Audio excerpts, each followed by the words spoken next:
Hello. Hi. So I had started this video, learned that my phone did not have enough storage, so I quickly corrected that. Now I have a decent amount of storage, and now I'm redoing the video. Anyway, what I wanted to do today, kind of sort of a role play, I guess you could say. But specifically what I wanted to do was one of my very first videos I ever made that got me into making ASMR, and I'm trying to challenge myself now that I'm in a better place mentally, physically, emotionally, all that fun stuff. I really do enjoy making ASMR, and so I want to push myself to make videos more consistently, more regularly, I guess you could say. So kind of sort of a role play, in that it is about like role play as in TTRPG, tabletop role play game, specifically Dungeons and Dragons. One of my very first videos, like I was saying, I think I read from the monster manual. I read about dragons or something like that. It was for my roommate at the time. I did something with one of the DnD books and read from it. And then I know another video earlier on, 2 years ago ish, specifically was going through all my dice, which I had shown off all my dice, but now they're dumped all over the ground. But like I have so many pretty click-clack rocks that maybe I'll make a video organizing all of them. Maybe I'll do a new video. I don't know if I had talked about my OCs. One thing I've thought about doing is there is an ASMRist. I guess he would be considered an ASMRist, but specifically like a voice actor, content creator, whose handle is Dare Vampire Prince, and I really enjoy his content. His stuff has actually also pushed me to make more content because I very much enjoy it, and I realized it reminded me how much I enjoy creating, regardless of if it gets seen, regardless of if it's popular. Like, it does not matter. I enjoy creating it, and if one other person likes it, 99% of the time that's me sending it to my girlfriend saying, hi, I made this. That's all I want. But I've thought of, he has a lot of OCs, of original characters and things, and does specifically audio ASMR instead of the visual, does like character. I've thought of doing that, of bringing some of my my D&D characters specifically. Where I can't really, it's hard to play D&D right now with my friend group, just where we're all at. So I thought of doing that to fill the void and ramble about my blorbos. So anyway, what we're going to be doing today is I have my player's handbook right here, all marked up and ready to go, because I am not a forever DM, but I like to DM. So my monster manual is kind of marked up, but my player handbook and my DM guide are all marked up. So what I was going to do, to get to the point, we're going to create a character. We are going to create a character, and it's going to be randomized. So I have a couple of sets of dice that earlier it took me, I swear to God, 5 minutes to rifle through and find a full set of dice because my dice are not organized at all. Oh, okay. I thought I was missing D6s. So I have my dice tray filled with cat hair and a couple sets of dice. So we'll go through like the races, the classes, feats, spells, all that fun shit if you get spells, and we'll just build a character.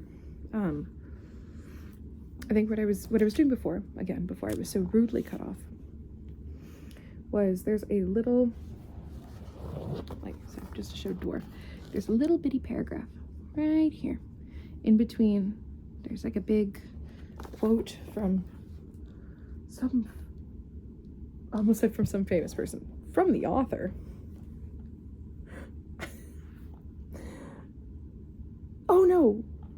Oh, it is a famous person. It's the guy that wrote the Dritz. Fucking books. I know what I'm talking about. There's a quote, and then there's like a little blurb, and then it gets into like the nitty gritty of the different races, classes, whatever. So I'm gonna show off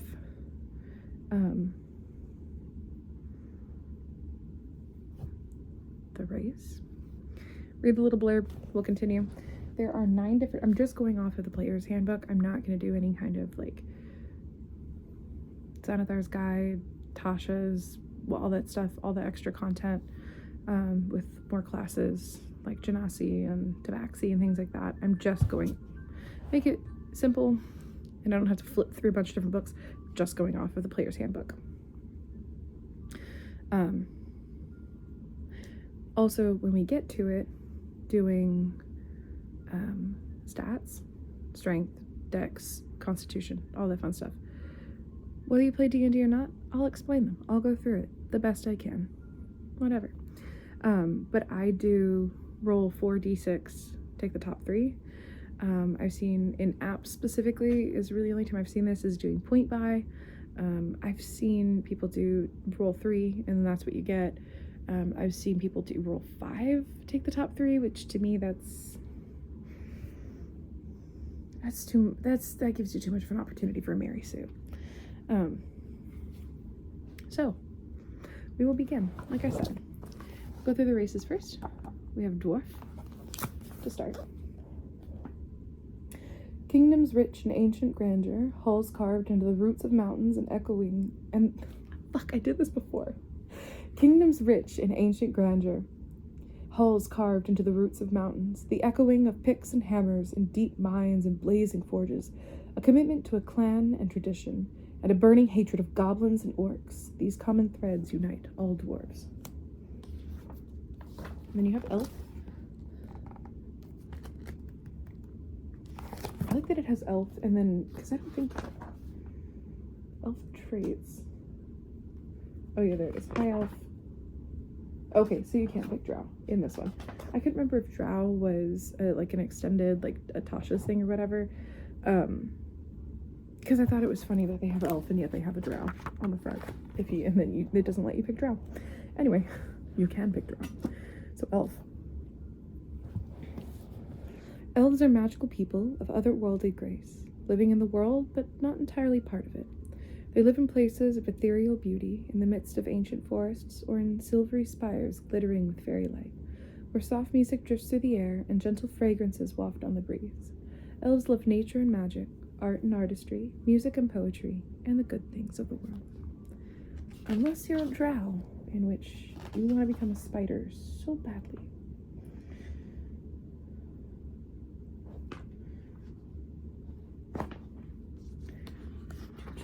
Okay, now we have halflings. If you're familiar with Lord of the Rings and Tolkien, halflings are hobbits.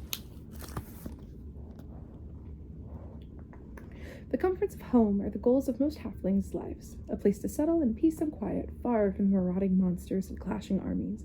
A blazing fire and a generous meal, fine drink and fine conversation. Though some halflings live out their days in remote agricultural communities, others form nomadic bands that travel constantly, lured by the open road and the wide horizon to discover the wonders of new lands and peoples. But even these wanderers love peace, food, hearth, and home, though a home might be a wagon jaw sling along a dirt road or a raft floating downriver. And we have human. Very basic, self-explanatory, but still read. In the reckonings of most worlds, humans are the youngest of the common races, late to arrive on the world scene and short-lived in comparison to dwarves, elves, and dragons. Perhaps it is because of their shorter lives that they strive to achieve as much as they can in the years they are given. Or maybe they feel they have something to prove to the elder races, and that's why they build their mighty empires on the foundation of conquest and trade. Whatever drives them, humans are the innovators, the achievers, and the pioneers of the world. It was at this point, before I was so rudely cut off at Dragonborn, I realized this was not in alphabetical order and it upset me. But Dragonborns. My opinion. Dragonborns have tails, but I think they do in Baldur's Gate. Dragonborns deserve tails. Dragonborn. Born of dragons, as their name proclaims, the Dragonborn walk proudly through a world that greets them with fearful incomprehension. Shaped by draconic gods or the dragons themselves, Dragonborn originally hatched from dragon eggs as a unique race, combining the best attributes of dragons and humanoids. Some Dragonborn are faithful servants to true dragons, others form the ranks of soldiers in great wars, and still others find themselves adrift with no clear calling in life. And we have gnome. Sorry, there's a glare. A constant hum of busy activity pervades the warrens and neighborhoods where gnomes form their close-knit communities. I'm so sorry. Louder sounds punctuate the hum, a crunch of grinding gears here, a minor explosion there, a yelp of surprise or triumph, and especially bursts of laughter. Gnomes take delight in life, enjoying every moment of invention, exploration, investigation, creation, and play. Next is my favorite, the half-elves,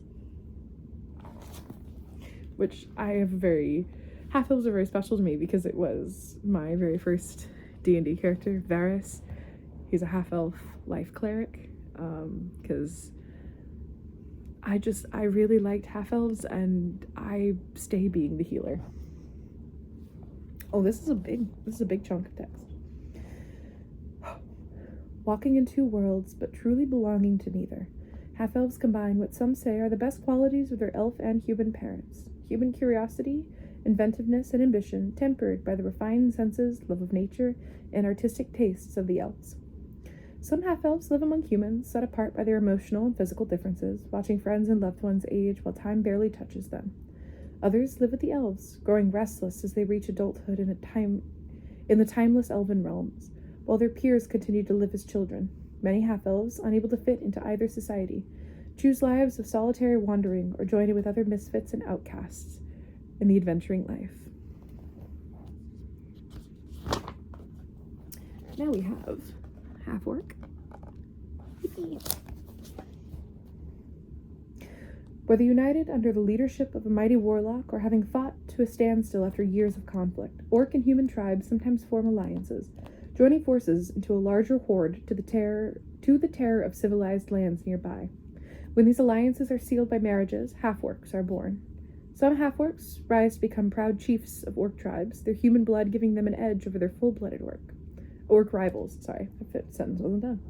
Some venture into the world to prove their worth among humans and other more civilized races. Many of these become adventurers, achieving greatness for their mighty deeds, notoriety for their barbaric customs, and savage fury. And then last, but certainly not least, tieflings, the class of the queers. To be greeted with stares and whispers, to suffer violence and insult on the street, to see mistrust and fear in every eye, this is the lot of the tiefling.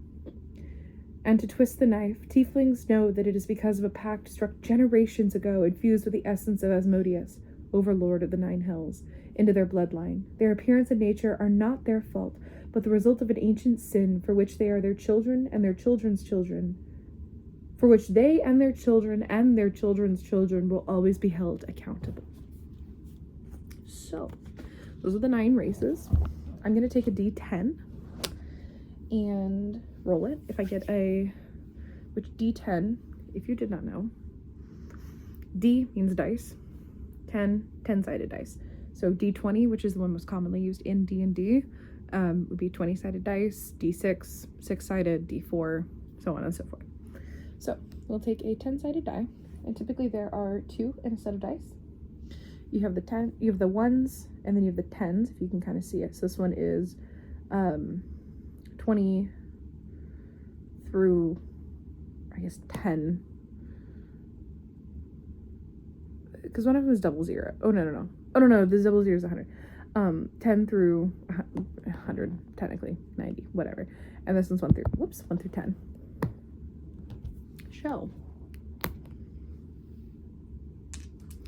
Nope, we're just gonna take one. We're gonna take one. Like I said, if I hit a 0, then it is, I will re-roll. But we have, I'll just go in order. So 1 is dwarf, 2 elf, 3 tiefling, Nope, that's halfling. So sorry. 1 dwarf, 2 elf, 3 halfling, 4 human, 5 dragonborn, 6 gnome, 7 half elf, 8 half orc, 9 tiefling, 0 is a reroll. So here we go. Got a 2. We'll be playing as an elf. And then within the elf, there are sub-races. So I have my character sheet pulled up. So let me write down we are playing as an elf. That is way too big. I don't like, what the fuck? Pardon my language.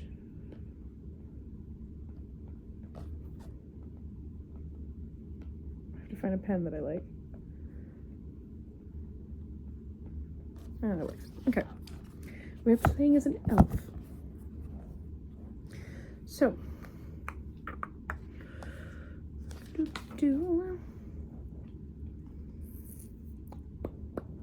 let's go. Elf traits. Your dex is increase. Oh.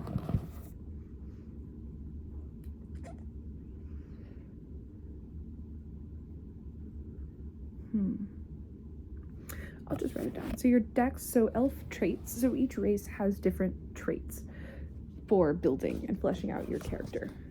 So for elf, you have an ability score increase. So your dex is increased by 2. I'm gonna add a little +2 right there. I still don't like that brush. All the ones I'm using are specifically for drawing.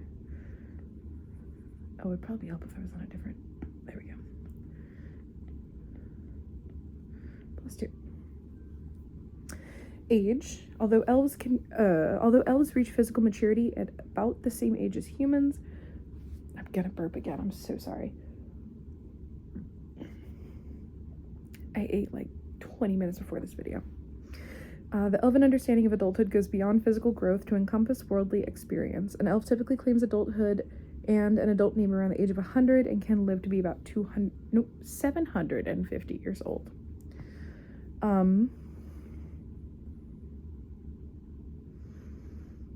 Does it have age? I don't think it has age on here. Let's add that though. So we'll roll 2d10s and just add a 0 onto it. Figure out age. Yes, this could technically go up to like 900, 1,000 years old, but it's fine. Do whatever we want.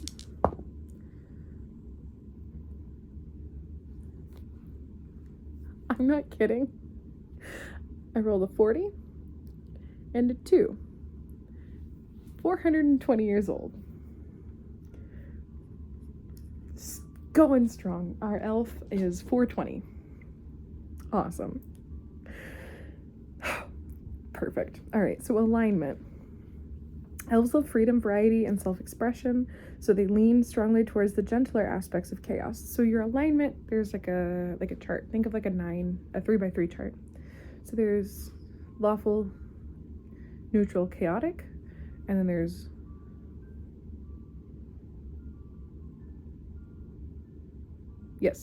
lawful.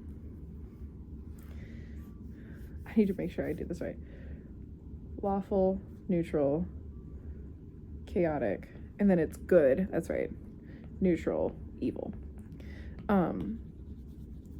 So the lawful chaotic spectrum is, I want to say, like rules, like following rules of the land or your own rules. And then I think good to evil is like your morality.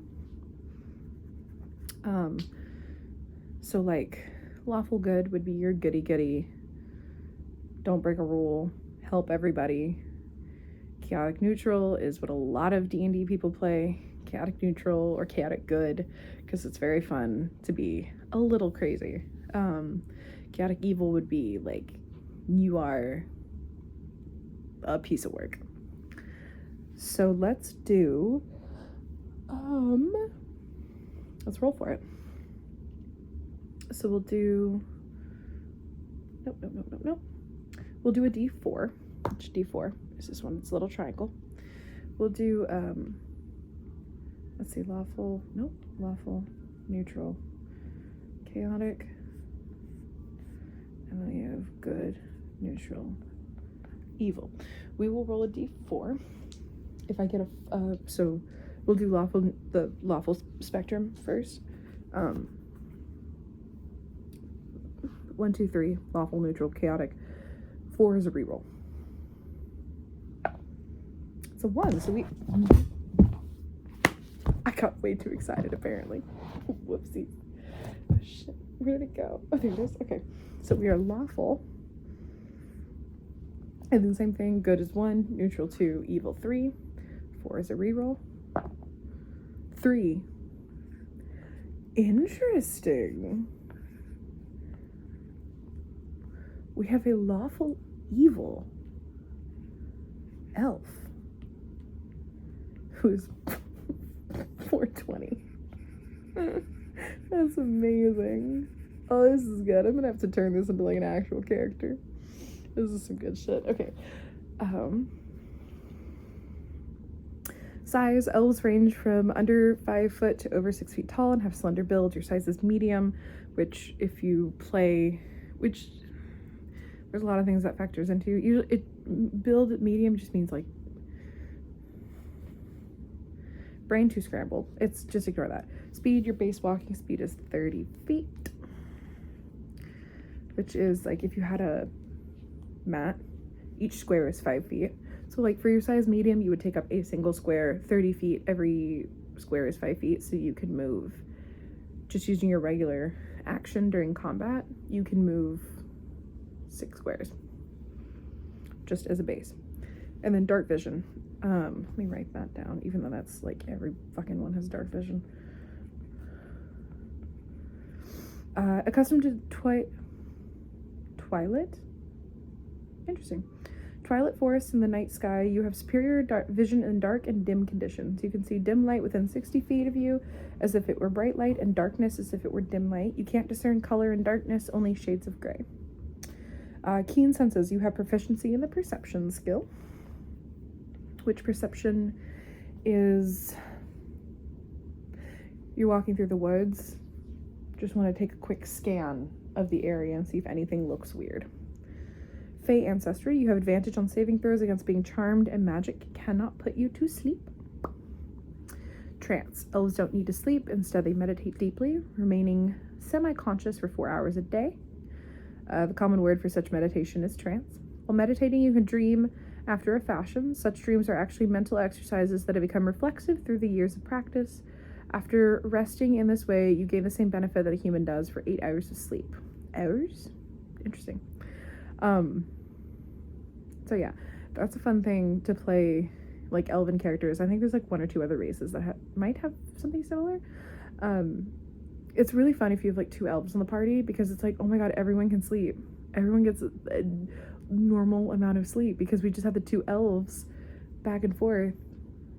No one gets a point of exhaustion. Perfect. Languages, you can speak, read, and write Common, which would be like your main base language. So like for me, Common would technically be just English.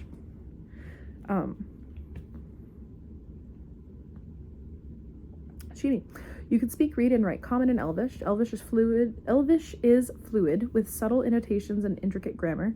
Elven literature is rich and varied, and their songs and poems are famous among other races.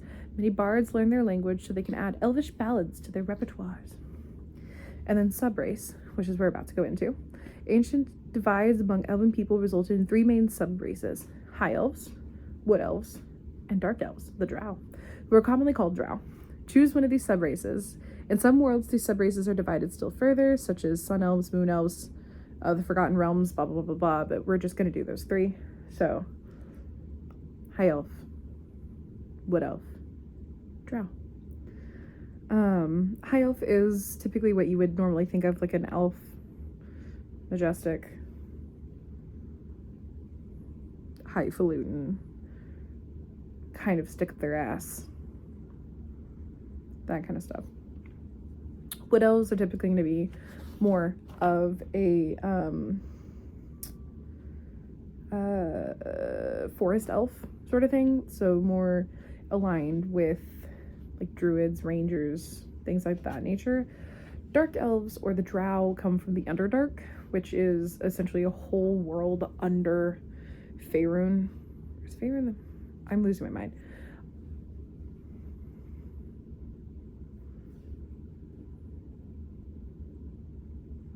I almost said Tevat. That's Genshin. Underneath caves, it's just like a whole world underneath. It's a lot of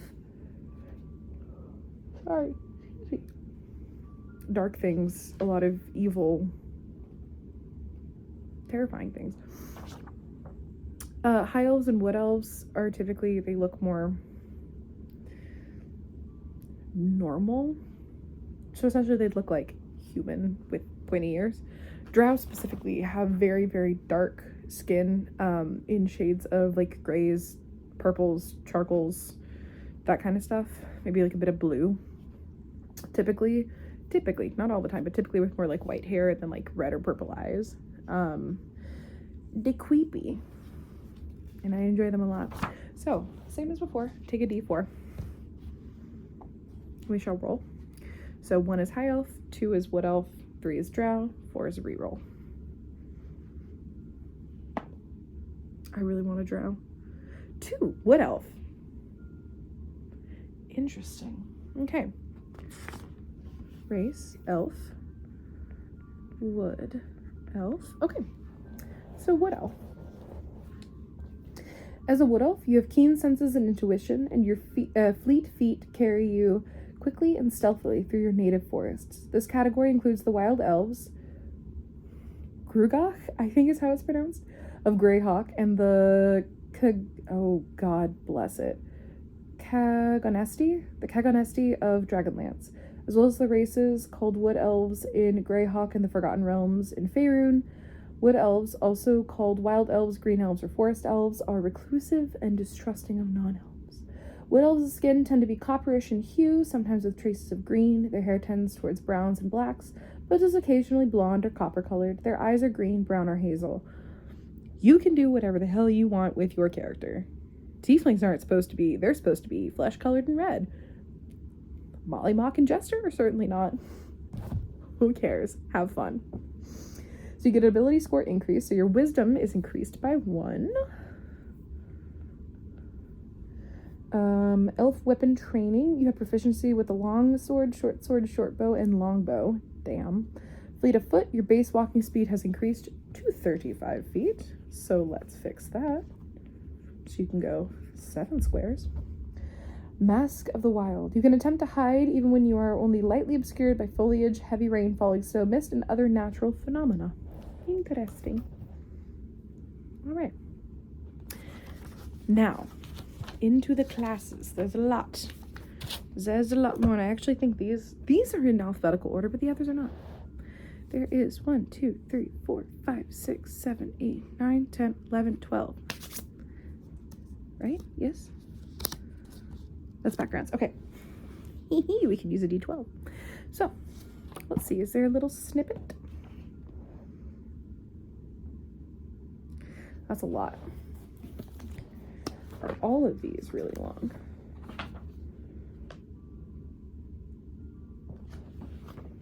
I don't want to go too crazy long. We're just going to go ahead and roll, and then I will read the little thingy, because like the races was pretty quick, but I don't want to go too super long. I don't want to have like 3 hours, as much as I could do 3 hours of just D&D. So D12. So 1 is barbarian, 2 is bard, 3 is cleric, 4 druid, 5 fighter, 6 monk, 7 paladin, 8 ranger, 9 rogue, 10 sorcerer, 11 warlock, 12 wizard. 12 wizard, interest. You're a lich. We're creating a lich. We're creating the beginnings of a lich. This is what's happening. Lawful evil wood elf wizard. That's just a fucking lich. Okay. Wizard. Ta-da. Clad in silver robes that denote her station, an elf closes her eyes to shut out the distractions of the battlefield, begins her quiet chant. Fingers weaving in front of her, she completes her spell and launches a tiny bead of fire toward the enemy ranks, where it erupts into a conflagration that engulfs the soldiers. Checking and rechecking his work, a human scribes an intricate magic circle in chalk on the bare stone floor, then sprinkles powdered iron along every line and graceful curve. When the circle is complete, he drones a long incantation. A hole opens in space inside the circle, bringing a whiff of brimstone from the otherworldly plane beyond. Crouching on the floor in a dungeon intersection, a gnome tosses a handful of small bones inscribed with mystic symbols, muttering a few words of power over them. Closing his eyes to see the visions more clearly, he nods slowly, then opens his eyes and points down the passage to his left. Wizards are supreme magic users, defined and united as a class by the spells they cast. Drawing on the subtle weave of magic that permeates the cosmos, wizards cast spells of explosive fire, arcing lightning, subtle deception, and brute force mind control. Their magic conjures monsters from other planes of existence, glimpses the future, or turns slain foes into zombies. Their mightiest spells change one substance to another, call meteors down from the sky, or open portals to other worlds. Gale of Waterdeep, my beloved. Cool. So, doing this. So, for a wizard, your hit points, your hit dice is 1d6 per level. So your hit dice is like if you're trying to heal, like if you take a short rest, and you're damaged. So for like 1d6, you can use, say you're level 3, you would have 3d6. If you're hurt, you don't have any healing spells, you don't have any potions, you can use up to 3d6, roll those, and get that health back. And then it resets after a long rest. But hit dice is d6. 3, that's not 3. Nope, we're at 1. 1d6, because we're just making a level 1 character. Hit points at first level is 6 plus your constitution modifier, which we will do in a moment. Let's do that right now, actually, before we get into all of this. Since we figured out what our class is going to be, that makes it easier, because I think wizards are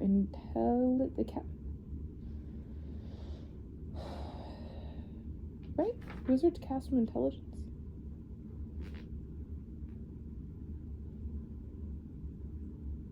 Please, tell me. Proficiencies. Saving throws, intelligence, and wisdom. I'm pretty sure wizards cast from there. Intelligence, yeah. Okay. I know what I'm talking about. I've never played a wizard before.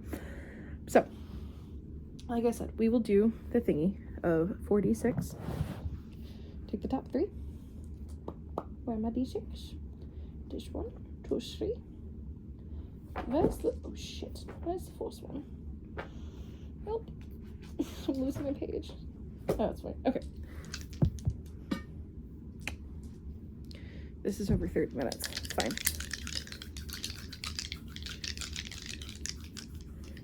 Maybe I'll make a part 2. I'll finish the class. Maybe I'll make a part 2. Maybe I'll just keep going. Maybe this will be an hour long. Who knows? Okay, so 46. I have to do. Yikes! That's a 9.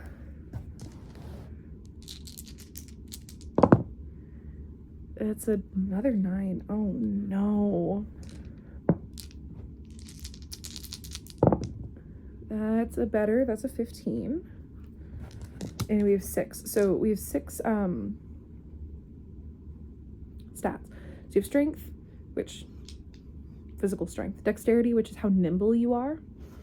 Use a lot for lock picking, like finesse things, stealth, stuff like that, ranged weapons, a lot of like the finesse things.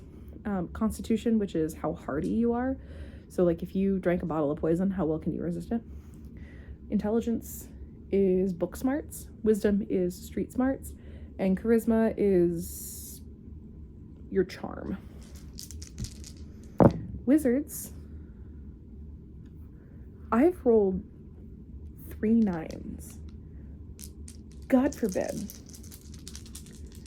I'm so scared. I only have 2 more. I 12. All right.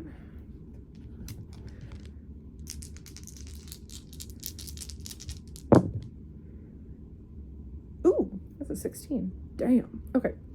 So, we want our highest to be intelligence, because that's what wizards cast from. I need to go back to wizard so I can get all the extra stats. You have intelligence and wisdom saving throws. Proficiency would be a +2 for first level.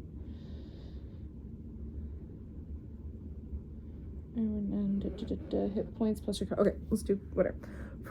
So, wisdom will do the highest... Or no. Sorry, intelligence will do the highest. So, 16. Which I think of... Oh, God. 16 plus 2?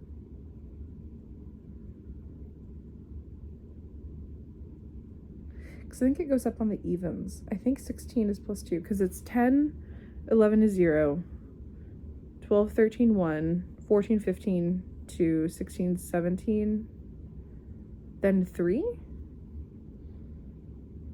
Am I right?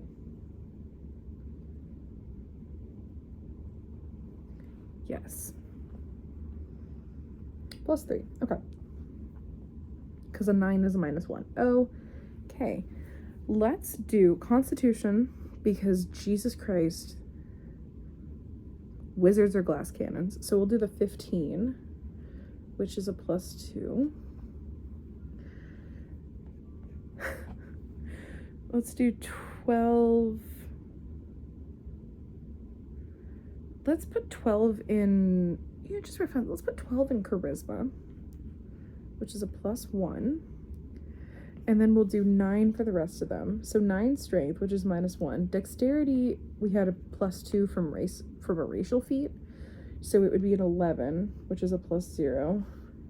And then wisdom is a +1 for being a wizard. Subrace. I think that's what it is. So that becomes a 10, which is a +0, which is not as bad as I thought it was going to be. I was really worried with those 9s. Okay. So you're proficient in intelligence and wisdom. So you add your proficiency modifier, which is a +2 for being level 1. You add that to those scores. So like strength is -1. Dex is +0. Con is +2. Intelligence is 3 +2, so +5. Wisdom is a +2. Charisma is a +1. And then perception, we're already proficient in that, which is a wisdom, so that's a +2. And then we could choose from 2 from Arcana, History, Insight, Investigation, Medicine, and Religion for our skills. Let's do Arcana, because that makes sense for a wizard. And History, why not? And then we just fill it in. Yep. So acrobatics, so we'll do Dex first. So Dex is +0. Any other Dex? +0. Sleight of hand, +0 to stealth. Wisdom is a +0, so 0 to animal handling, 0 to insight, 0 to medicine. Perception, but we're proficient in it, so it's +2. Survival +0.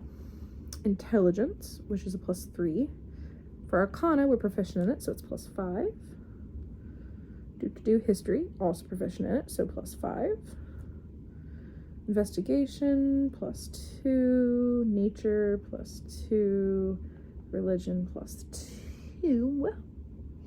Athletics would be strength, that's -1. Yikes. I think that's the only one. Charisma is a +1, so deception is 1. Intimidation 1. Performance 1. Persuasion 1. Hell yeah. Passive wisdom. Oh, passive perception, which is your wisdom +10, which would just be 10. Is it plus your modifier? Or proficiency, I mean. Is it 10 plus proficiency plus modifier, or is it just 10 plus modifier? I think I've always done just 10 plus modifier. I'm just gonna do 10 plus modifier. It's fine, figure out later. Amazing. Initiative +0. And then, last but not least, we'll do hit points. Starting hit points is 6 plus your constitution modifier. Oh, 6 plus your constitution modifier. So 6 plus 1. So we start at 7 hit points. Nice. Okay. There's your character. Wood elf, wizard, who is lawful evil, 420 years old, has a 9, stats are strength 9, dex 11, constitution 15, intelligence 16, wisdom 10, charisma 12. 7 hit points. Not too bad. With proficiency in intelligence and wisdom saving throws, and then proficient in skills, arcana, history, and perception. Not too shabby. I don't know if I said this, other proficiencies: armor none, weapons, daggers, darts, slings, quarterstaffs, light, crossbows, tools none, saving throws, intelligence, and wisdom, and then blah, blah, blah, blah. So, and then once you hit, I think, level 2, 3, you get to pick your subclass, which we don't get to do right now because we're only level 1. So there you go. You've made your first character, or your 15th. Doesn't matter. I hope you enjoyed this. I enjoyed this. I love D&D. Have a good night.